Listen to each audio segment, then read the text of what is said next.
Hello नमस्ते साथीहरू। आज म नेपाल टेलिकममा गएको थिएँ। त्यहाँनिर मेरो फोन पुरानो फोन जुन छ नि त्यो पुरानो फोन चाहिँ बन्द गरौँ भनेर, किनभने पहिलाको तुलनामा अहिले फोन धेरै न्यून युज हुन्छ हैन। महिनामा 1-2 कल कतै गरिन्छ, नत्र त प्राय मेसेन्जर र व्हाट्सएपमै गरिन्छ। अनि त्यही भएर पोस्टपेड नम्बर थियो। अनि यसलाई चाहिँ किन राखिराख्नु, बेकारमा महिनाको चाहिँ 350 कति लाग्छ हैन, होस् भनेर चाहिँ बन्द गर्न लागेको। नेपाल टेलिकममा जाँदाखेरि चाहिँ के अरे हेल्प डेस्क रहेछ। त्यहाँनिर जाँदाखेरि चाहिँ कहाँनिर गएर बन्द हुन्छ, कुन काउन्टरमा जानुपर्छ भन्दा सोद्धाखेरि चाहिँ काउन्टर नम्बर 4मा जानु भनेर भन्यो। अनि काउन्टर नम्बर 4मा गइसकेपछि त्यहाँ भन्छ होइन यहाँ हुँदैन, तपाईँ काउन्टर नम्बर 3मा जानु। 3मा गएपछि भन्छ 2मा जानु। 2मा पनि गएपछि भन्छ होइन 2मा हुँदैन, तपाईँ माथि काउन्टर के अरे कोठा नम्बर 105मा जानु भनेर भन्यो। अनि कोठा नम्बर 105मा गएँ। त्यहाँ फेरि भन्छ होइन तपाईँले कसले पठायो, यहाँ हुँदैन, तपाईँको काउन्टर नम्बर 3मै हुन्छ भन्छ।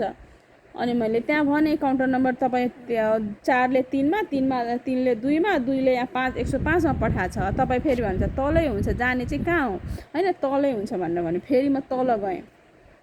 तल जाँदाखेरि काउन्टर नम्बर 3मा गएँ। फेरि काउन्टर नम्बर 3मा भन्छ होइन यहाँ तपाईँ फेरि किन आउनुभयो, माथि नै काम हुन्छ त भनेर भन्नुहुन्छ। अनि मैले भने यो तपाईँहरूको एकरूपता कुनै पनि नियम या कानुन छ भने त्यो हिसाबको एकरूपता छ कि छैन बुझाइ तपाईँहरूको, कसले के भन्नुहुन्छ कसले के भन्नुहुन्छ, एउटा काम एउटा ठाउँमा हुन्छ कि हुँदैन। म त नेपाल सरकारलाई पनि के भन्न चाहन्छु भने यो नेपाल टेलिकममा पनि धेरै कर्मचारी चाहिँदैन।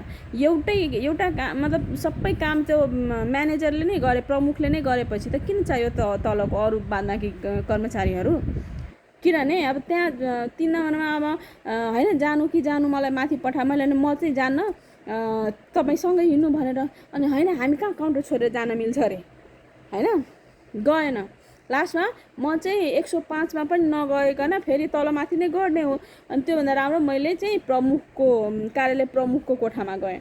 त्यहाँनिर अब भन्दाखेरि चाहिँ के भने कस्तो कर्मचारीहरू रहेछ, काम नगरिदिएको हेर्नु त भनेर। अनि केही नभनेर ल्याउनु म तपाईँको काम म गरिदिन्छु भनेर उहाँले चाहिँ त्यहाँ सबै के गर्नुपर्छ उहाँले गरिदिनु भयो। नम्बर बन्द भयो, जे होस् होइन। अनि नम्बर बन्द गरेपछि त्यो पोस्टपेडको जुन मेन चाहिँ यहाँनिर मलाई सजेसन चाहियो है। पोस्टपेडको जुन सिम निकाल्दाखेरि नि त्यतिखेर के भनेको थियो भने तपाईँले 7,000 डिपोजिट गर्नु, अनि तपाईँ यो फोन बन्द गर्ने बेलामा लास्ट बन्द गर्दाखेरि चाहिँ तपाईँले त्यो चाहिँ रिफन्ड पाउनुहुन्छ, तपाईँ रिफन्ड हुन्छ तपाईँको भनेर। अनि त्यतिखेर त्यो भनेको थियो। अहिले त्यहाँ भन्दाखेरि चाहिँ होइन यस्तो चाहिँ हुँदैन भनेर के अरे ल्यान्डलाइनमा चाहिँ हुन्थ्यो पहिला, अहिले त्यो नि हुँदैन भनेर भन्यो। अनि यो पोस्टपेडमा त हुँदैन, कसले भन्यो तपाईँलाई भन्छ। मैले त्यतिखेर जहिले मैले सिम लिएको थिएँ त्यतिखेर चाहिँ भनेको थियो भनेर भने। अनि होइन त्यस्तो हुँदैन भनेर भन्यो। अब त्यहाँ टेलिकमकै प्रमुखले त्यस्तो भनिसकेपछि त म कहाँ जानु। अनि त्यही सोचेर अनि चाहिँ यहाँ भिडियो बनाइहालेँ।